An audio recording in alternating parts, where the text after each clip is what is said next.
இந்தியர்களால் கொண்டாடப்பட்டு வரும் நபர். கிரிக்கெட் போட்டியில் இந்தியா வெற்றி பெற மிக முக்கிய நபரா இருந்திருக்காங்க.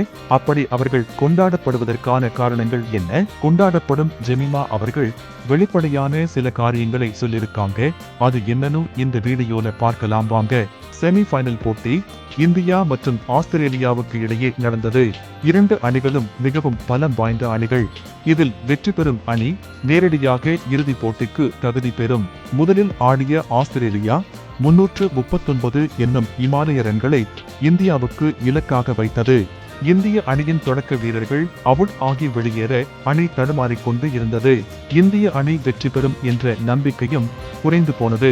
இந்நிலையில்தான் ஜெமிமா களமிறங்கி நிதானமாகவும் சாதுரியமாகவும் விளையாடி இந்திய அணியை வெற்றி பெற செய்திருக்கிறார். 3 மகத்தான காரியங்களை செய்திருக்காங்க.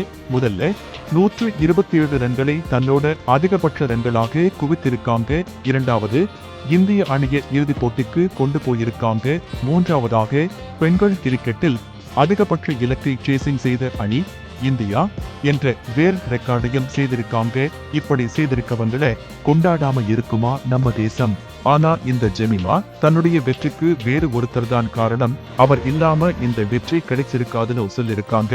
இந்த வீடியோவை முழுசா காணுங்கள், உங்களுக்கு அது யாருன்னு புரியும். முதலில் நான் இயேசுவுக்கு நன்றி சொல்ல விரும்புகிறேன். ஏனென்றால் இதை என்னால் தனியாக செய்ய முடியவில்லை. இன்று அவர் என்னை தாங்கினார் என்பது எனக்கு தெரியும். கடைசியில் நான் பைபிளில் இருந்து ஒரு வசனத்தை மேற்கோள் காட்டினேன். ஏனென்றால் நான் சக்தியை இழந்தேன். நான் மிகவும் சோர்வாக இருந்தேன். நான் விளையாடிக் கொண்டிருந்தேன். ஆனால் ஒரு வசனம், கர்த்தர் உங்களுக்காக யுத்தம் பண்ணுவார், நீங்கள் சும்மா இருப்பீர்கள் என்று கூறுகிறது. அதைத்தான் நான் செய்தேன். நான் அங்கேயே நின்றேன். அவர் எனக்காக போராடினார் என்று தன்னுடைய விசுவாசத்தை அறிக்கை செய்கிறார் ஜெமிமா.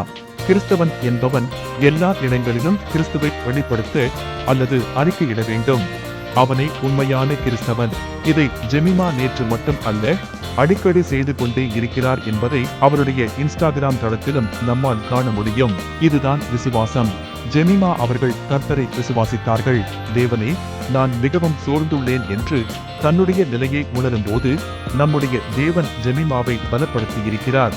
இந்த வீடியோவை பார்க்கிற உங்களுக்கு நான் சொல்ற விஷயம் என்னன்னா, இயேசுவே என்னால முடியல என்று உங்களுடைய நிலையை நீங்கள் உணரும் போது, அதை அறிக்கை செய்யும் போது தேவன் உங்களுக்காக யுத்தம் செய்வார். அப்பொழுது நீங்கள் சும்மா இருப்பீர்கள். கர்த்தர் தாமே உங்களை ஆசீர்வதிப்பாராக.